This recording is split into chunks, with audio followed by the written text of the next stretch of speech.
Uma boa noite a todos. É um prazer e uma alegria estar com vocês na noite de hoje.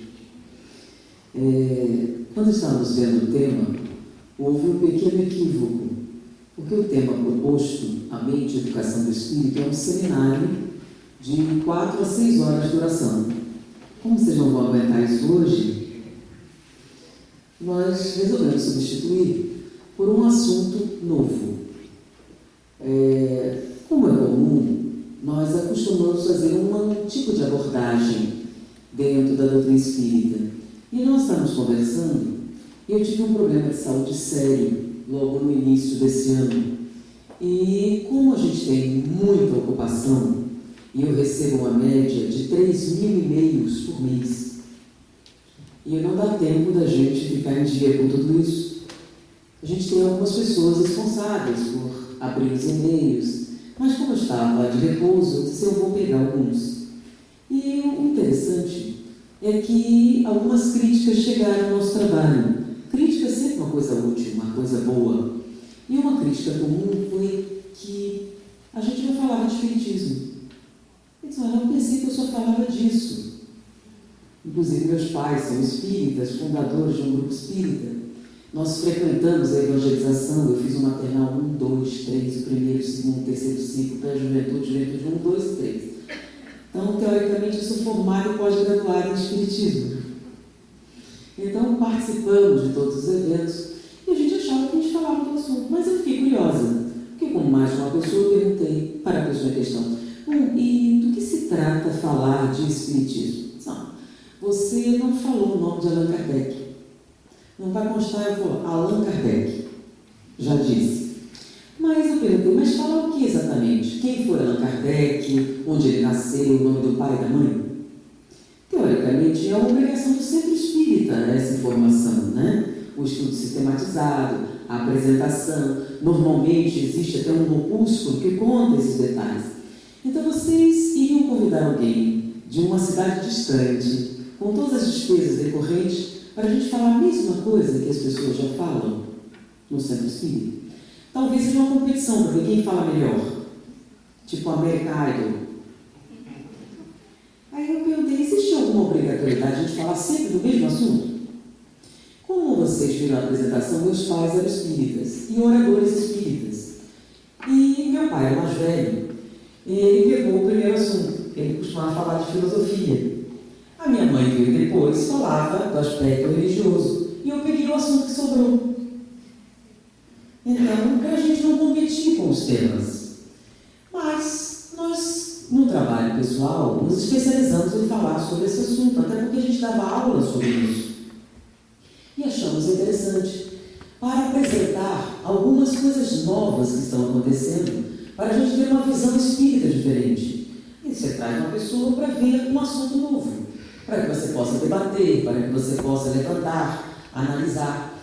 E como a gente tinha uma certa facilidade pelos contatos de ter informações novas, a gente passou então a apresentar pesquisas que estavam acontecendo em vários países, em várias localizações, para fazer uma ponte com a tese espírita. E é uma conversa interessante, porque aí você pode conversar com seu cunhado ateu, né? Com seu genro ateu, no trabalho, em alguns locais, apresentar pesquisas novas que fundamentem a tese espírita, o que você já tem no centro espírita. Então a proposta que a gente tem é vir de longe, apresentar uma ideia nova, alguma coisa que não foi vista ainda, e não falar do mesmo assunto que alguém já veicula.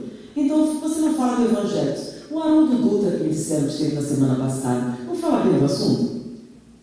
Então a gente tem que falar o mesmo assunto, para dizer quem fala melhor, o Haroldo ou a Anete? Então ele fala o assunto muito bem, e a gente pega e fala uma coisa diferente. Já pensou, semana seguinte eu venho e falo o mesmo assunto que ele falou? Não é interessante a gente variar um pouco? Então, como ninguém falou que eu falava alguma coisa errada, ou que eu falava mal, a sorte é não falar de espiritismo, eu acho que a gente fala de espiritismo. E para começar, vamos falar até, para mudar um pouquinho, né? Falar uma coisa do Evangelho, então, para variar. Então, por exemplo, o que é o Pai Nosso? Ah, bom, deixa eu fazer uma pausa, né? Meus pais lutaram anos para me curar desse mau hábito de conversar com a plateia. E nunca conseguiram. Porque eu sempre dei aula à noite. E você sabe, se não falar, o povo dorme. Então, eu não sou uma oradora, nem uma palestrante. Eu acho que o orador e o palestrante é uma coisa meio artística. É um talento natural. Eu sou e sempre fui professora. E o professor, ele tem uma proposta diferente. O orador, ele vai seduzir a plateia, vai apresentar um tema. O professor vai aprofundar uma ideia. Ele vai discutir, ele vai desenvolver. Então, a nossa proposta sempre foi a área de ensino. Então, por isso a gente conversa com a plateia, né? E, como a gente faz isso há muito tempo, tem muita paciência, o que é o Pai Nosso? Para começar, né, o Pai Nosso é uma prece, mas é uma prece especial. É uma prece ensinada por Jesus. E por que foi que ele foi ensinar uma prece específica? Qual o objetivo dele ensinar o Pai Nosso? É uma forma, porque perguntaram, de que forma, como nós deveríamos conversar com a divindade? E aí ele propôs fazer e ensinou o Pai Nosso. E é uma prece que, alguém que não sabe o Pai Nosso, então, normalmente, todo mundo conhece o Pai Nosso. É uma coisa que a gente aprende em casa, e os pais, aqueles que foram ver o catolicismo. Então, é uma prece importante. Foi a prece ensinada por Jesus para se referir ao Pai. Mas nós sabemos exatamente o que significa o Pai Nosso? Porque nós resolvemos falar desse assunto porque no culto do lar, em nossa casa, meus pais ensinavam o Pai Nosso.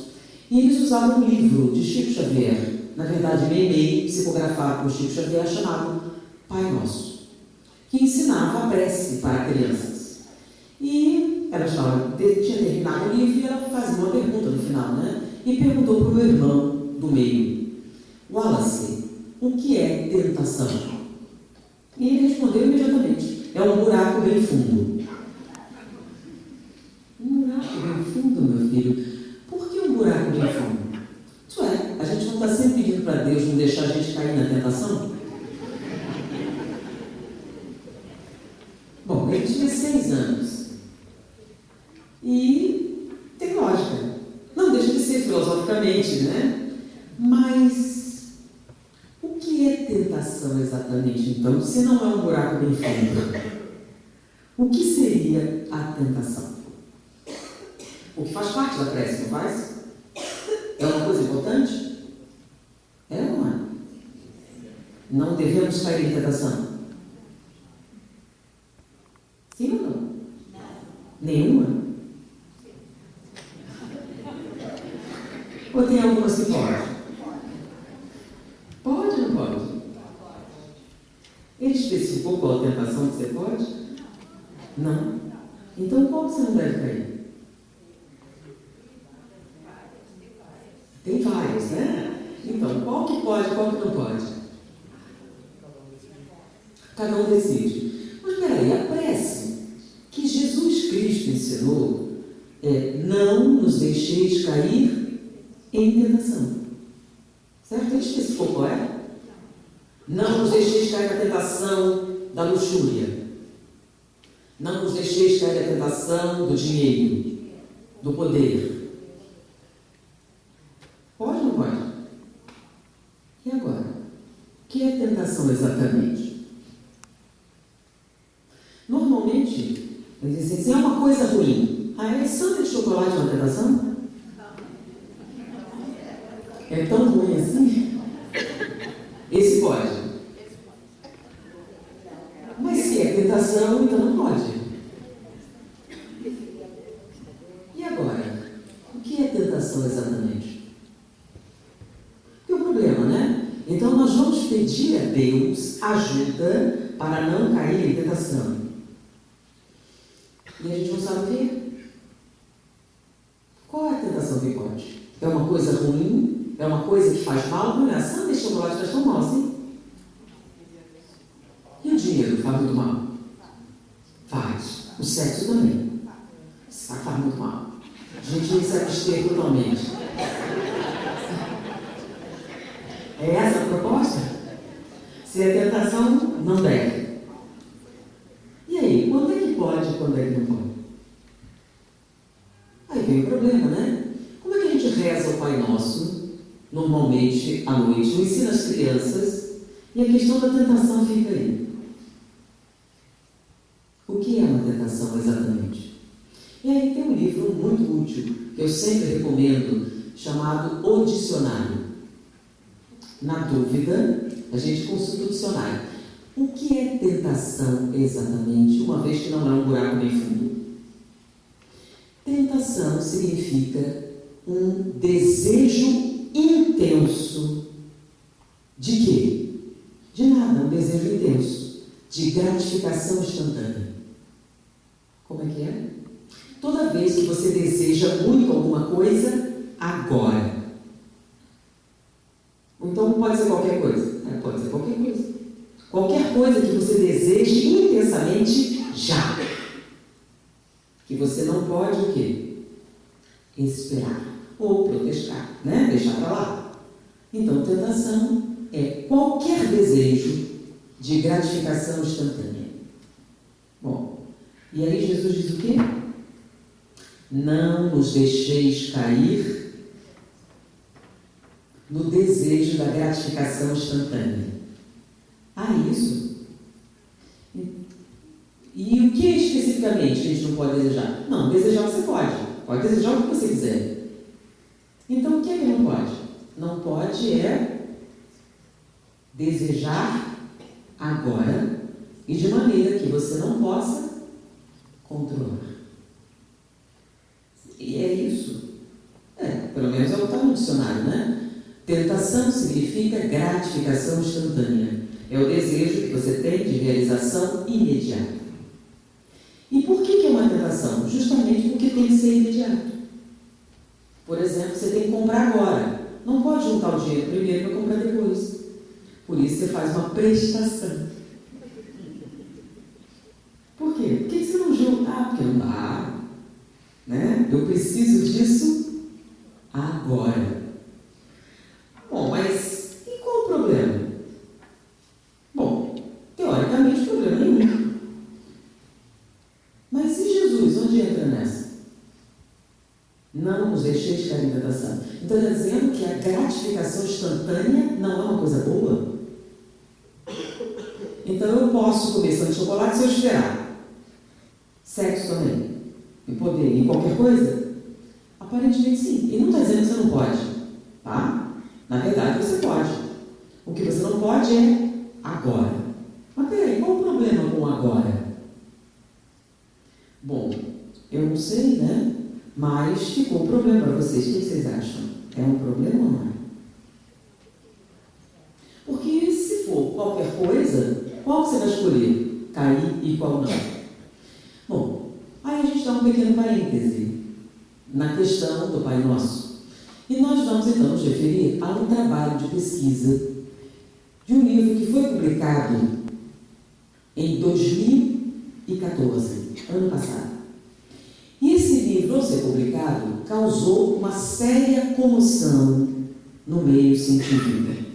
Mais especificamente, o livro foi tão intenso, as colocações tão audaciosas, que nos Estados Unidos da América, a Casa Branca, a organização governamental, fez uma reunião de emergência e reuniu um grupo expressivo de trabalhadores com o objetivo de, em cima deste livro, que foi publicado, fazer uma cartilha para educadores e pessoas responsáveis pelas crianças e jovens.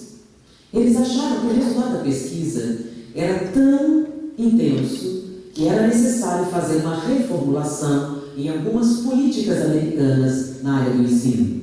Então, professores, educadores foram convocados para elaborar um documento que fizesse com que aquela informação daquela pesquisa fosse veiculada e atingisse a todas as instituições de ensino. O livro foi publicado por Walter Mitchell, da Universidade de Stanford. Ele levou 64 anos para completar essa pesquisa. uma pesquisa muito minuciosa. E ela começou com uma coisa, começou na década de 50, 60, com um experimento que ele realizou com crianças de uma creche, crianças entre 4 e 5 anos de idade. Esse teste ficou famoso porque um repórter do Times, sabendo do que ele estava fazendo, apelidou o experimento de o teste do marshmallow. O que vinha a ser o teste do marshmallow? Ele pegava crianças dessa idade e colocava numa sala com uma mesa e 2 cadeiras. E a criança se sentava de um lado da mesa, o pesquisador do outro. A sala não tinha mais nenhuma decoração, apenas um espelho, que na verdade era uma janela que permitia assistir o desenrolar do experimento. E aí, em frente da criança, era colocado o seu doce favorito. Ficou o teste do marshmallow, que era muito comum nos Estados Unidos, o marshmallow. Mas podia ser qualquer doce que a criança gostasse muito. E a proposta do pesquisador era a seguinte: este doce é seu. Bom, se é da criança, não há nenhum problema em comer. Se ela comer o doce, ela faz alguma coisa errada? Não. A primeira coisa que ele disse: esse doce é seu. Não é necessário fazer absolutamente nada, já é seu. Porém, se você esperar eu voltar, eu vou lá fora fazer alguma coisa e volto, você, em vez de 1, ganha 2. Então, se ela quisesse comer o doce, não era um problema. Porém, se ela esperasse o pesquisador voltar, e ele demorava de 15 a 20 minutos, dependendo da idade da criança, ele, em vez de 1, teria 2 doces. Então, ele colocava o doce ali e saía de 15 a 20 minutos. O que é que vocês acham que aconteceu quando ele saiu? Crianças entre 4 e 5 anos. Vocês têm razão. A maioria das crianças fez o quê? Assim que ele saiu, comeu doce. Na verdade, 80% das crianças comeram doce. Porém, algumas não comeram. E é interessante que, observando a criança pela janela, eles observavam determinadas coisas inusitadas, né? Por exemplo, uma criança ficou farejando doce. Ela ficava cheirando em volta. Um outro ficou lambendo. Ele ficava dando volta, lambendo o doce ao redor. Uma menininha, ela se agachava nos cantos da sala e ficava examinando o canto enquanto mastigava as suas tranças, para não olhar para o doce. Alguns olhavam para toda parte, menos para o doce, mas não comeram o doce. Então, quando o pesquisador voltou, elas ganharam um segundo doce. Bom, isso foi apelidado de teste do marshmallow. Ele foi acusado muitas vezes de ser um experimento cruel, etc., mas na verdade qual a crueldade? A criança podia comer se quisesse. Ela não fazia nada errado. Apenas, se ela fosse capaz de esperar, ela teria uma recompensa maior. Bom, 80% não conseguiu. Mas o que acontece é que depois do experimento, ele acompanhou o desenvolvimento dessas crianças por 50 anos. Durante 50 anos, ele acompanhou o desenvolvimento psicológico, o desenvolvimento intelectual das crianças que participaram do teste. 50 anos depois, ele elaborou um relatório, porque ele percebeu uma diferença fundamental entre o grupo que não comeu doce e o grupo que comeu doce. E essas diferenças eram de tal monta, eram tão significativas, que elas não se justificavam. Como é que ele poderia explicar aquele acontecimento? Porque ele verificou que as crianças que comeram doce eram diferentes das crianças que não comeram. Por exemplo, ele mediu o grau de evasão escolar. As crianças que comeram doce tinham maior quantidade de situações de evasão escolar, dificuldade de entrosamento social, dificuldade de adaptação diante dos problemas, uma série de transtornos de natureza psicológica ou comportamental, o que não acontecia com o grupo que não comeu doce. Esses tinham maior adaptação social, poucos apresentavam evasão escolar tinham um desempenho intelectual superior, eram mais adaptáveis socialmente e tinham maior inteligência emocional. Ou seja, funcionavam melhor sob pressão. Mas espera aí, o que uma coisa tem a ver com outra? Ele não sabia. Será que as crianças eram diferentes? Elas tiveram um comportamento diferente porque tinham um cérebro diferente, ou o comportamento diferente tornou o cérebro delas diferente? Para responder essa pergunta, a segunda parte da pesquisa envolveu 10 anos de avaliação, envolvendo neurologistas, neurocientistas, que iriam mapear o cérebro das crianças para perceber se havia diferenças estruturais entre os dois grupos. E para complicar, ao final de 10 anos de trabalho, eles chegaram à conclusão que elas eram nitidamente diferentes. Havia uma diferença significativa entre as respostas cerebrais do grupo que não comeu doce para o grupo que comeu doce. Mas espera aí, qual a causa? Seria algo genético?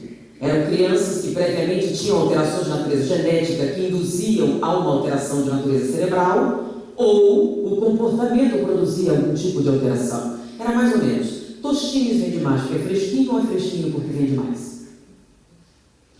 Bom, nesse momento, em que ele já tinha uma teoria elaborada a respeito do assunto, ele deveria explicar por que aquelas diferenças, entrou a terceira fase da pesquisa. Nesse caso, ele já estava um pouco idoso, a sua filha assumiu a direção da pesquisa e durante 4 anos ele pegou crianças de 4 a 5 anos e treinou-as num determinado tipo de comportamento para ver se o cérebro delas apresentaria alguma diferença. Ao final de 4 anos, ele notou que aquelas que se submeteram ao treinamento tinham nitidamente alterações de função cerebral, especificamente nas sinapses cerebrais. Ele chegou à conclusão que aquele comportamento específico alterava as respostas cerebrais dentro dos neurotransmissores e produzia uma alteração comportamental futura. E com 64 anos de pesquisa, ele publicou então um livro denominado O Teste do Marshmallow, o Poder do Autocontrole. E os resultados foram tão surpreendentes que o governo americano achou por bem que essas informações deveriam chegar aos educadores. Elaborou uma cartilha, Neurociência para Educadores, relatando essas e outras descobertas e ofereceu ao grande público, principalmente aqueles que trabalhavam com crianças e jovens. E, para a nossa felicidade, eu soube que já foi traduzido para o português em 2015, agora já saiu o livro aqui. A gente não precisa mais esperar 30 anos para o livro chegar, já está ficando mais próximo. Mas, exatamente, o que aconteceu? Por que essas diferenças? A conclusão que ele chegou era que as crianças que resistiam ao desejo de gratificação instantânea tinham 32% mais coeficiente de inteligência emocional do que aqueles que não o faziam. E com o coeficiente de inteligência emocional mais alto, eram mais aptas a se adaptarem a problemas, a dificuldades, e principalmente no âmbito do desempenho escolar e da relação social. Mas qual a causa?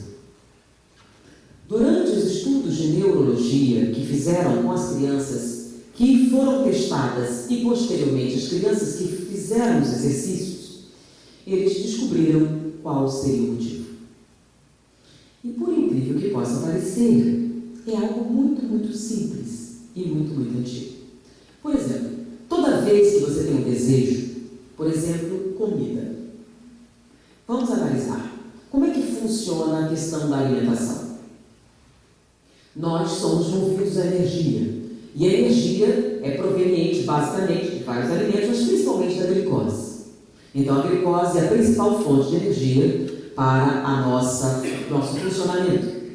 Quando nós temos uma baixa de glicose, ou seja, uma hipoglicemia, nós temos no cérebro um sensor que registra essa deficiência energética e dispara um aviso para o centro da fome. E a partir dali, são liberadas do corpo algumas substâncias com o objetivo de provocar uma sensação que obrigue o indivíduo a realizar uma tarefa que aumente a glicemia. Equivale a dizer que a hipoglicemia dispara o sensor que dá origem à fome. A fome é uma sensação agradável? Não, é uma sensação profundamente desagradável. E o objetivo dessa sensação é obrigar você a agir em direção de uma atividade que aumente o seu índice glicêmico. Então imagine que você está com muita fome, uma fome significativa, e esse mal-estar está presente. Aí você vai na geladeira, abre, pega uma maçã e morde. O que é que acontece quando você morde a maçã? Uma sensação maravilhosa, né? Já disseram que um dos melhores temperos para a comida é a fome. Quanto mais fome, mais saborosa ela parece. Então você morde a maçã. E no momento que você morde a maçã, qual a sensação que você tem? Uma sensação de intensa satisfação. Exatamente. Mas peraí, a maçã nem chegou no seu estômago e você já está satisfeito?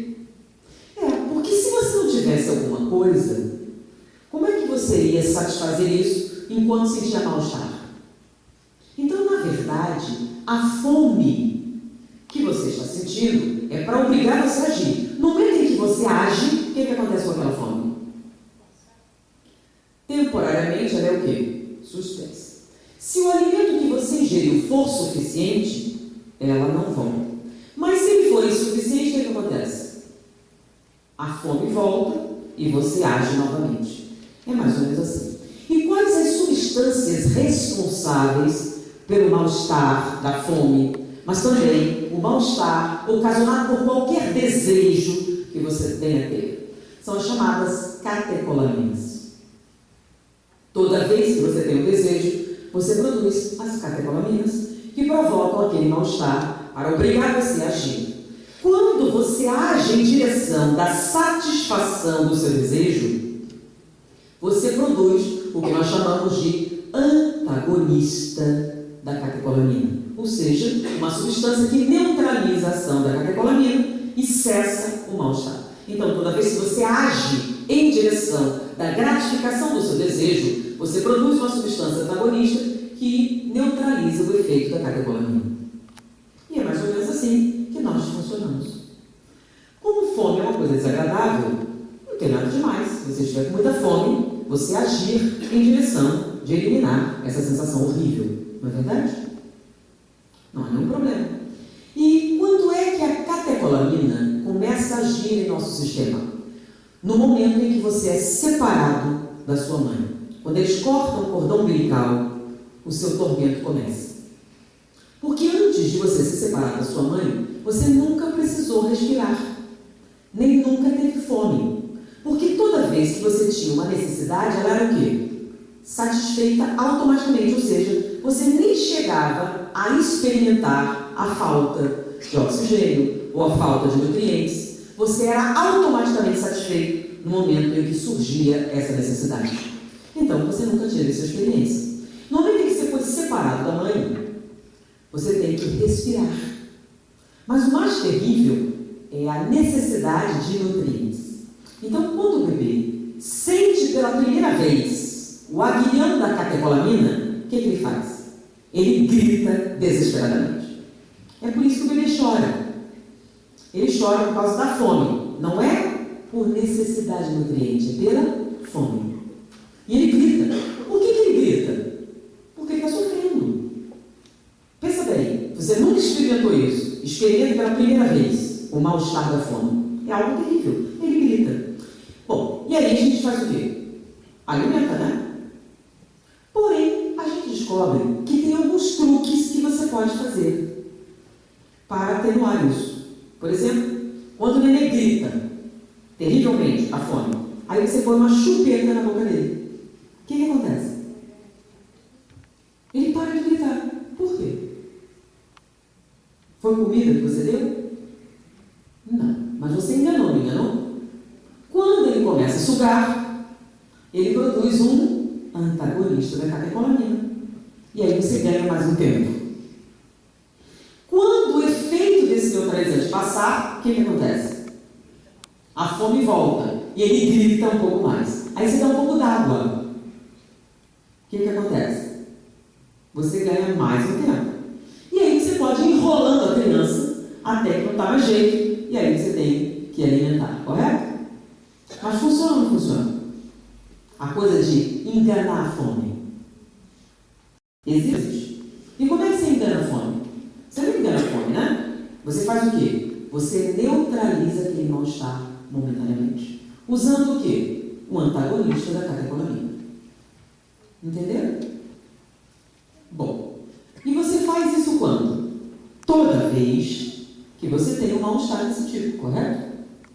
O problema é que se instantaneamente, toda vez que o bebê tiver um desejo e você imediatamente, instantaneamente, produzir um antagonista da catecolamina, ao longo do tempo ele vai desenvolver uma coisa chamada intolerância à catecolamina. Ele se torna extremamente sensível ao mal-estar provocado por ela. Ou seja, ele não suporta a presença da catecolamina. Ele necessita, ele está viciado no antagonista da catecolamina. Ou seja, ele é incapaz de lidar com a frustração.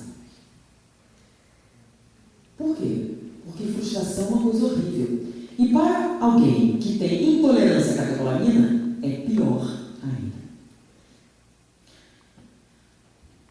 Mas, se você fizer uma coisa que antigamente eles diziam muito, né? E que depois de um determinado momento, mais ou menos na década de 70, disseram que não podia fazer. Que era o seguinte: lembra que antigamente, quando o bebê chorava muito à noite, os avós chegavam: não dê mamadeira de noite. Vai espaçando as mamadas para ele dormir a noite inteira. Vocês ouviram isso? É uma coisa antiga, que hoje não pode. Porque se você fizer isso, a criança vai ficar traumatizada. Não pode.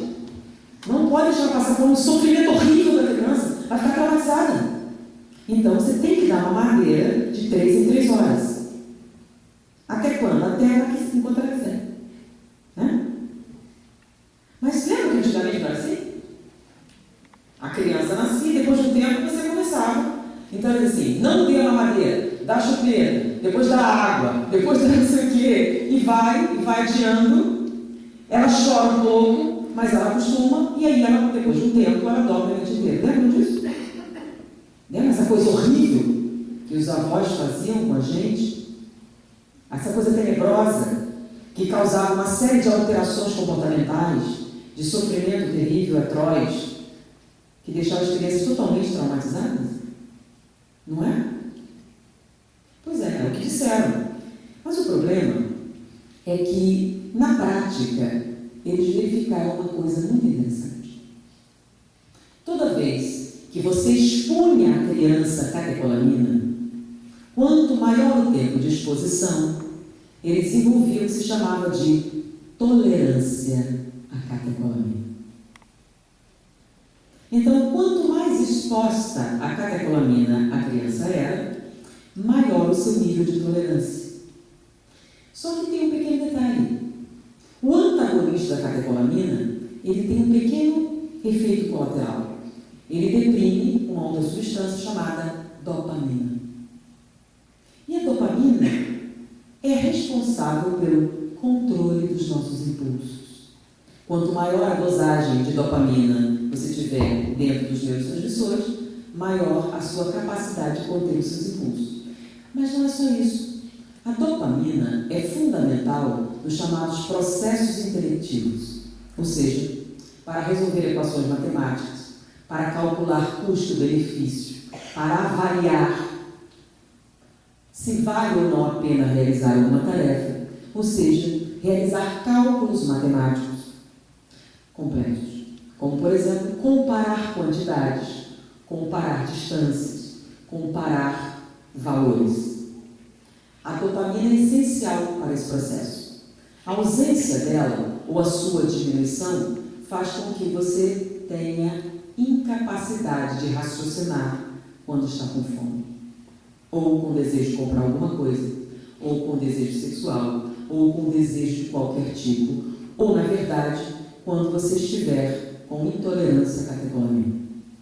Você sofre tão intensamente que o raciocínio se torna inviável.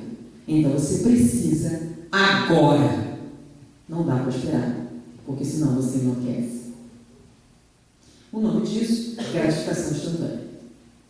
Bom, vamos traduzir numa linguagem mais acessível. Resistir à tentação, qualquer uma, é altamente produtivo para o seu desenvolvimento cerebral, intelectual, social, emocional.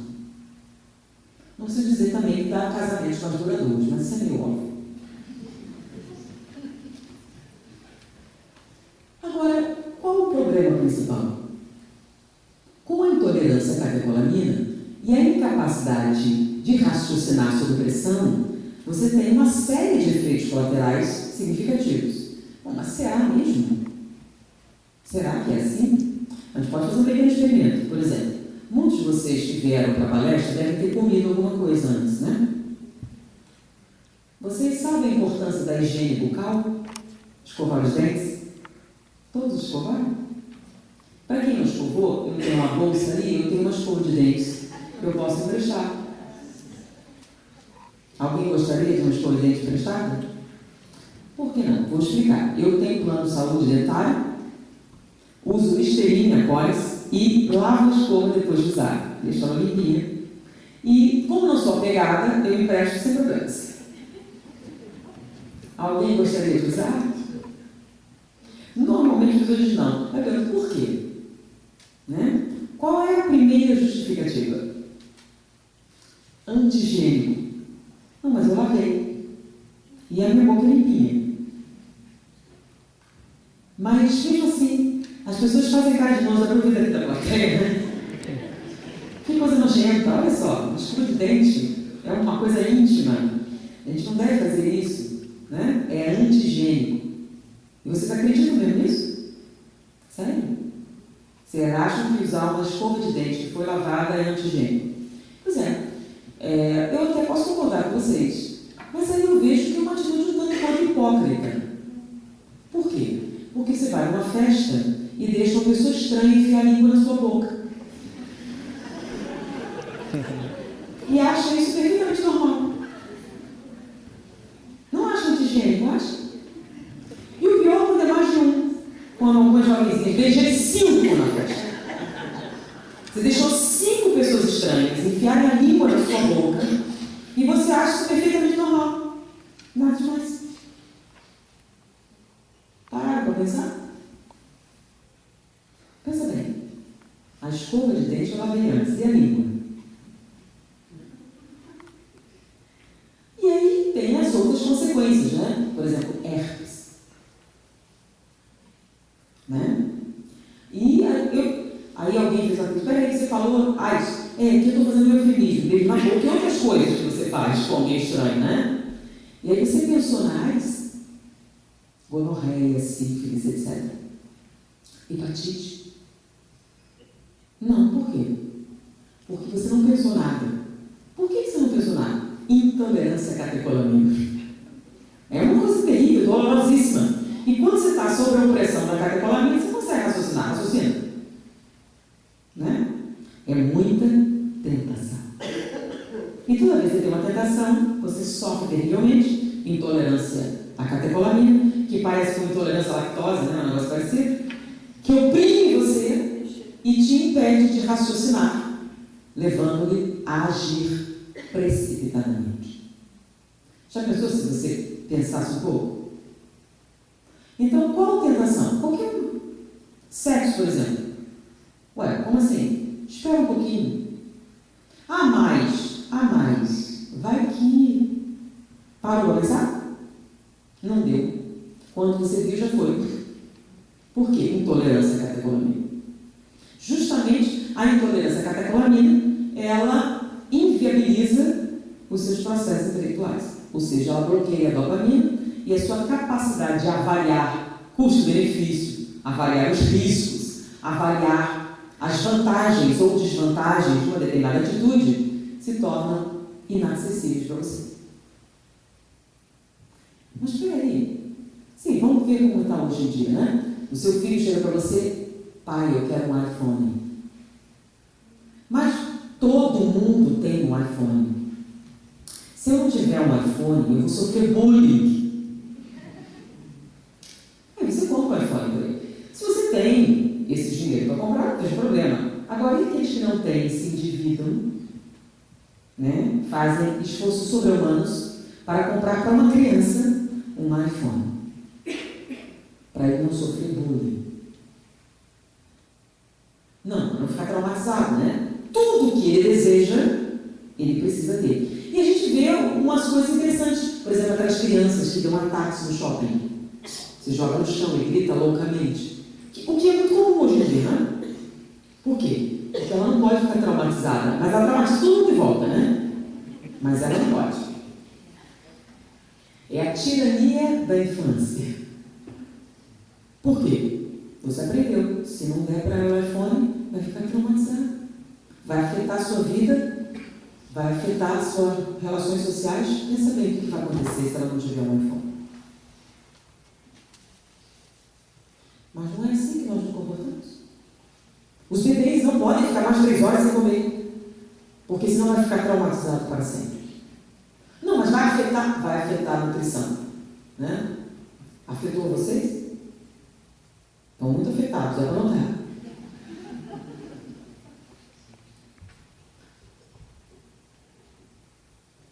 Pensem bem. Qual é a observação dos cientistas? Quanto mais você atende instantaneamente os desejos e você começa a treiná-los desde pequenininho, você gera intolerância à catecolamina. E com isso, o nível de exigência fica maior. Mas só que depois você vai cobrar. Você vai cobrar, por exemplo, iniciativa, desenvoltura, que ele resolva os próprios problemas. Mas peraí, você nunca treinou ele para lidar com problemas, treinou? Porque entenda, se você pegar um bebê recém-nascido e derrubar, ele machuca, né? Mas não vai quebrar os ossos, porque eles são muito flexíveis. Mas se você derrubar um adulto dessa mesma altura, ele vai se quebrar todinho. Por quê? O nível de resistência. Quando você treina a criança em adiar a gratificação instantânea, ela sofre um pouquinho. Porém, à medida que você exercita adiar a gratificação instantânea, ela desenvolve a intolerância à catecolamina, aumenta a produção de dopamina, aumenta as suas capacidades intelectuais, de raciocínio, etc. Se torna mais adaptável e reage melhor sob pressão. E vejam bem, a sociedade hoje é pressão. E o que é que normalmente tem acontecido hoje em dia? Todo mundo, principalmente os jovens, desmoronam sob pressão. Entram em depressão. Qualquer dificuldade, eles têm um colapso. E olha que interessante, um general norte-americano estava avaliando os custos, os gastos com a saúde dos soldados, dos chamados ex-combatentes. E ele notou que o gasto significativo maior era com o estresse pós-traumático. Eram pessoas que foram combater e que, diante dos combates, desenvolveram alterações comportamentais. E o volume de soldados sofrendo esse mal era muito grande e estava consumindo a maior parte dos recursos da área de saúde destinados a esse fim. Só que ele observou um pequeno detalhe. Alguns estavam sofrendo de estresse pós-traumático sem entrar em combate. Eles estavam esperando para entrar e o medo de entrar já dava estresse. E ele fez uma comparação com soldados que lutaram na Segunda Guerra Mundial nas trincheiras. Então, aparentemente, os soldados antigos não tinham tanto estresse. Ah, peraí, será que não avaliou? Não, os soldados hoje têm mais segurança, mais treinamento, uma série de vantagens e têm 5 vezes mais estresse do que os soldados antigamente. Ele chegou à conclusão que o problema não era a guerra, o problema é que os Estados Unidos estavam produzindo um homem frouxo demais. O que tem lógica? Como assim? Intolerância à catecolamina. Pensa bem. Essas crianças foram treinadas com a gratificação instantânea. Ou seja, elas não estão preparadas para esperar nada, a sacrificar nada. Na verdade, elas é que comandam. Como é que você espera que agora, como adulto, ela se sacrifique pelos demais, se ela sofre horrivelmente de intolerância categórica? Qualquer espera, ele é tão estressante que ele faz o quê? Estresse pós-traumático. Quando o chefe lhe passa descompostura, ele descompensa e sofre de estresse. Qualquer dificuldade, perder o emprego entra em depressão profunda. Ué, mas isso acontece, né? Quando você perde o emprego, se você entrar em depressão profunda, o que acontece? Você vai ter que ser sustentado pelo papai e mamãe. Mas como ele sempre fez isso, está acostumado. Tanto que na Espanha nós temos agora um problema sério, que é a geração Nini. Ni estuda, ni trabalha. Fica às custas dos pais até os 40 anos. Por quê? Estresse. Na verdade, intolerância catecolamina. Você tem um pouco de pressão? Intolerância catecolamina. Qualquer tipo de opressão? Intolerância catecolamina. Então, por que nós estamos tendo tanta depressão hoje em dia? A sociedade está muito pressionante? Não, é intolerância catecolamina. Na verdade, nossas crianças estão muito mimadas e não estão preparadas para lidar com os problemas. E tem problema? Tem. Os problemas fazem parte da vida. O primeiro problema que se separa é respirar quando sai da barriga da mãe. O segundo é comida. E daí em diante é só problema. Ou seja, a pessoa feliz é aquela que não tem problemas? Não. Todo mundo tem problemas. Ah, mas ele parece tão alegre. Por que será? Ele não tem nenhum problema? Não, tem os mesmos problemas. Qual é a diferença? Como você lida com os seus problemas? Sim, mas isso é genético. Não, não é genético. Isso é resistir à tentação. Quanto mais você resiste, maiores as suas capacidades intelectuais. Você fica mais inteligente, mais centrado. Mas como é que funciona isso? É que quanto mais você produz dopamina, mais você pode avaliar. E isso acontece. Então, normalmente, vamos ver se nós não estamos denegrindo a prece que Jesus ensinou, né? Lembra? Não nos deixeis cair em tentação. Qual? Todas. E isso vai fazer um bem enorme para o seu caráter, para a sua personalidade, para a sua vida pessoal. Mas vamos ver o que acontece. Normalmente a gente faz o quê? São coisas que a gente aprende, né? Lembra a catecolamina? É um horror. A criança bateu a cabeça na porta. Ela grita. Claro que grita. Está doendo, não é? É uma coisa desagradabilíssima. Ela grita terrivelmente. E aí os pais descobrem um truque formidável. Você já deve ter usado, né? Você pega a mãozinha da criança e porta má, porta má, porta má. Funciona ou não funciona? Funciona ou não funciona? Fala sério. Ela para de gritar. E ela bate na porta. Sabe por quê? Quando ela age, ela gera antagonista da catecolamina. Então, você treina a criança a reagir com agressão. Ela extravasa a energia, lembra? Quando você faz, cria, é a minha chupeta. Você bota a chupeta na boca da verdade, agressão. Então, normalmente, como a gente reage à frustração? Agressão. Mas olha, a criança não é burra, ela vai crescer e acontece um fenômeno interessante quando ela fica maiorzinha, né? A mãe chega pro pai, a filha chega pro pai e diz: papai, posso ao baile? Ele diz: não. E ela sai calmamente e no corredor vê seu irmão, tropeça nela, ela dá uma bofetada. E a mãe chega: por que você bateu no seu irmão? Porque ele me machucou. Foi por isso? Não. Isso tem um nome, chama-se agressão deslocada. Já que ela não vai bater no pai, porque ela não é boba, a catecolamina está ali, aquela frustração, aquela coisa desagradabilíssima, cheia daquele mal-estar. O que ela faz? Ela precisa extravasar. Extravasa no primeiro que der desculpa. Vai esse, né? Como a gente faz normalmente em casa, não é? Quando você grita, agride. Por quê? Meu dia foi péssimo hoje. E que culpa tenho eu do seu dia que foi péssimo? Você acha justo descontar ele que não tem nada a ver com isso? Veja bem, sua esposa, que está com você quando você está doente, né? Dá sopinha, que te acompanha nos momentos difíceis, que dorme com você, te provoca uma série de momentos recreativos. E aí, você a trata mal porque o seu dia foi péssimo. Qual a culpa que ela tem nisso? Vocês acham justo? Tem uma outra máxima de Jesus também, não vou entrar em todas, né? Não fazer aos outros o que não gostaria que fizesse por você. Então, é justo isso? Sim, mas a gente está acostumado, faz instantaneamente, é catecolamina. Você está cheio daquela coisa, você precisa, você não está acostumado a sacrifício. Você não está acostumado a autossacrifício. Sacrifica os outros, você não. Contanto você extravasa, serve qualquer pessoa. Né? E aí, por quê? Tem uma desculpa. Intolerância à catecolamina. É um troço horrível. Mas tem situações mais complicadas. Lembram da chupeta? Chupeta funciona? Deixa eu mostrar outra chupeta para vocês. Por exemplo, quando você fica adulto, em momentos você tem um determinado desejo e você não pode satisfazer. Por exemplo, você deseja um determinado parceiro sexual e ele não está disponível. Bom, aí o que você faz?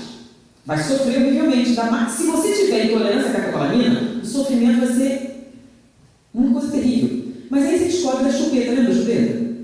A gente pode enganar. É simples. Bolo de chocolate não é bom? Aí você come um bolo de chocolate. Aí nesse momento, você sente aquela satisfação. Mas aí quando o bolo acabou, volta a fome. Aí você come o segundo, o terceiro, o quarto, o quinto, o sétimo. Já não dá para enfiar bolo de chocolate. Mas você continua com fome. É fome de bolo de chocolate? Não. É intolerância à catecolamina. Na verdade, você queria aquele parceiro sexual. Como você não pode, eu como bolo de chocolate, que alivia os sintomas.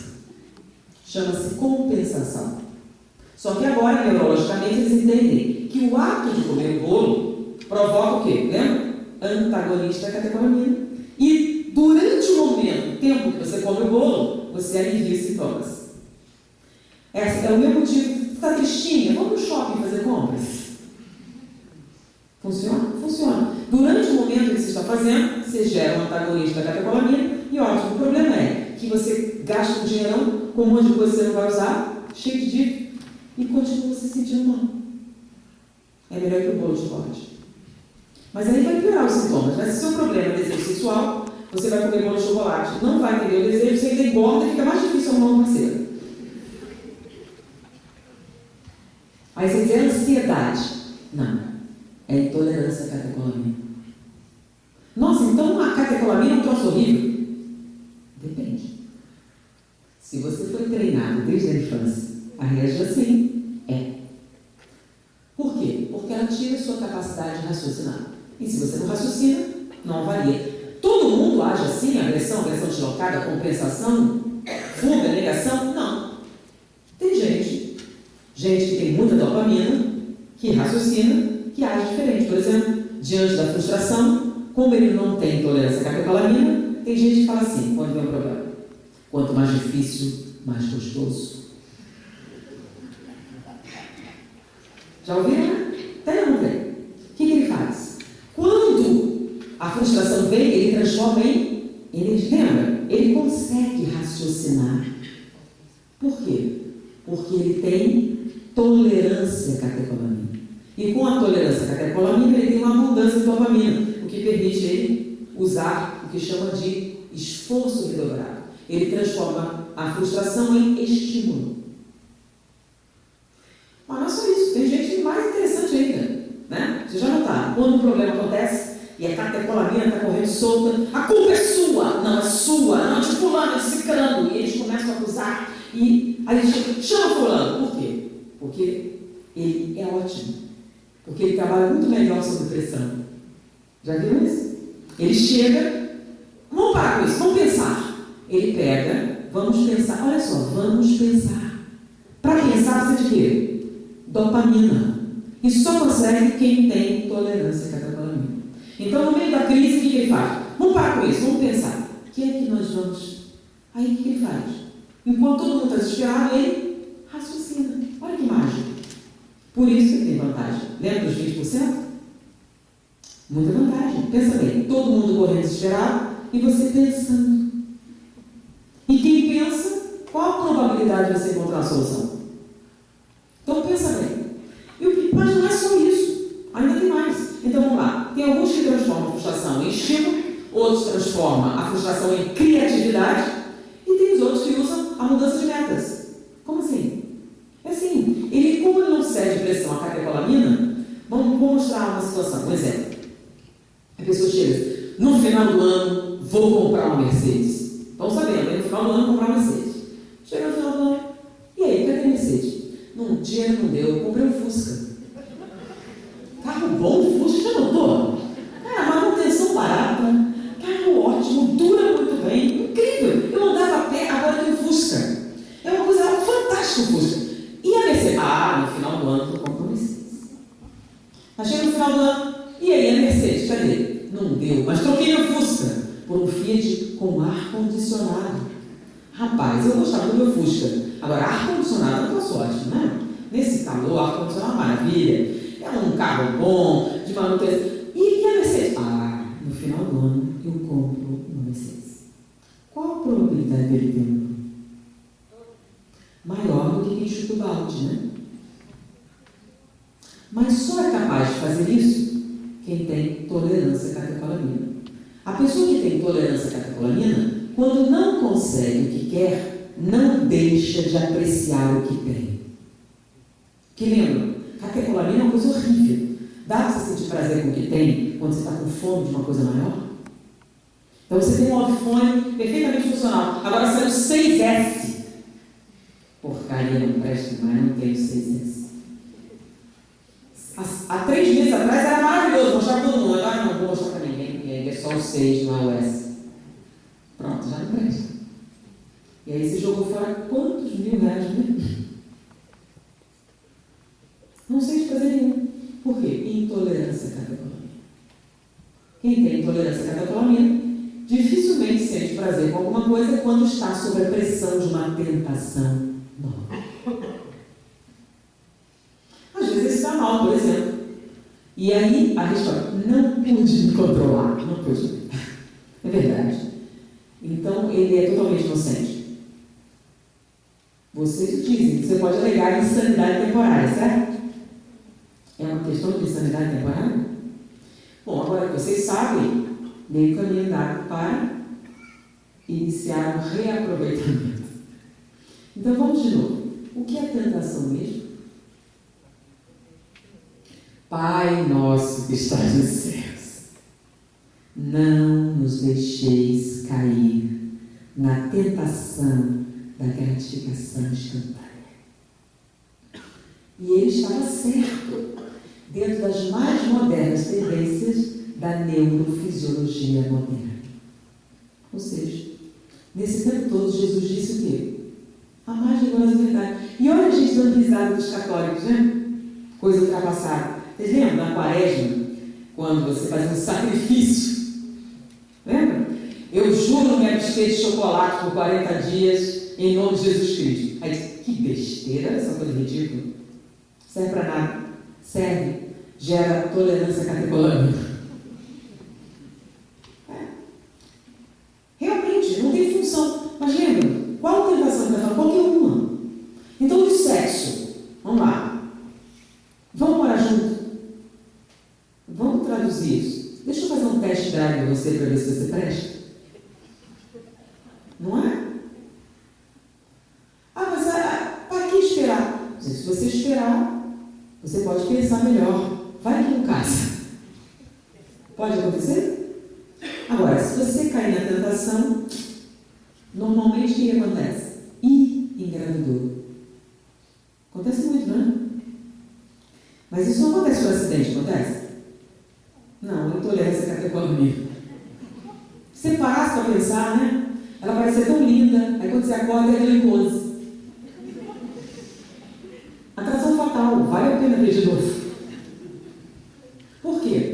não pensou melhor, não pensou duas vezes. Se você pensar um pouquinho, de repente não vai, né? Pensa bem, como é que a gente pega a AIDS? Sífilis, gonorreia, etc. Não é com escova de dente, isso eu posso garantir. Mas se você pensasse melhor, para que serve namoro? Ah, é um ritual arcaico por sociedades primitivas. É isso? Ou é um tempo para você ver se conhece a pessoa, ver se presta, pedir um exame de saúde, pelo menos, alguma coisa assim. Pelo menos saber se tem um plano dentário, né? Antes de deixar a pessoa enfiar a língua na sua boca. Um pouco de conversa seria útil também. Mas não, nós estamos viciados na gratificação instantânea. Eu quero agora. E não sou capaz de me controlar. Por quê? Não é mesmo? O sofrimento é horrível, a pessoa fica enlouquecida.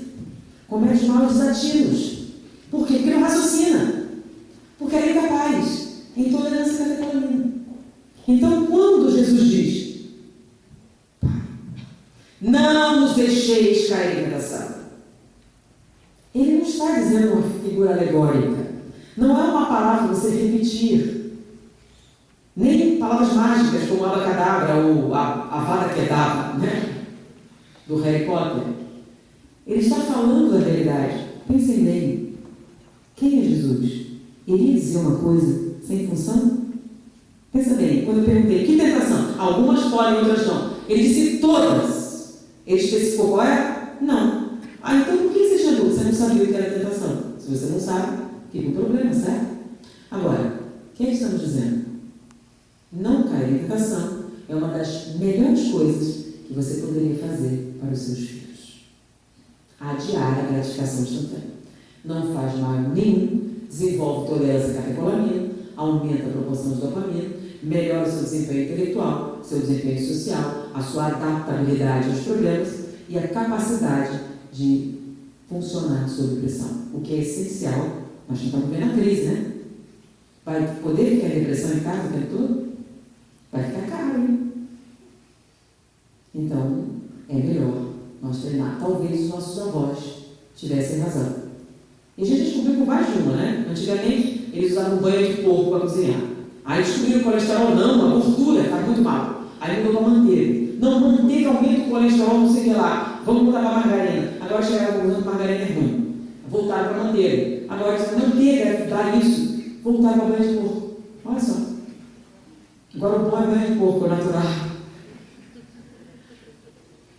Não nos deixeis cair em tentação. É verdade, segundo as mais modernas tendências da neurofisiologia moderna. Foi um prazer estar com vocês. Muita paz.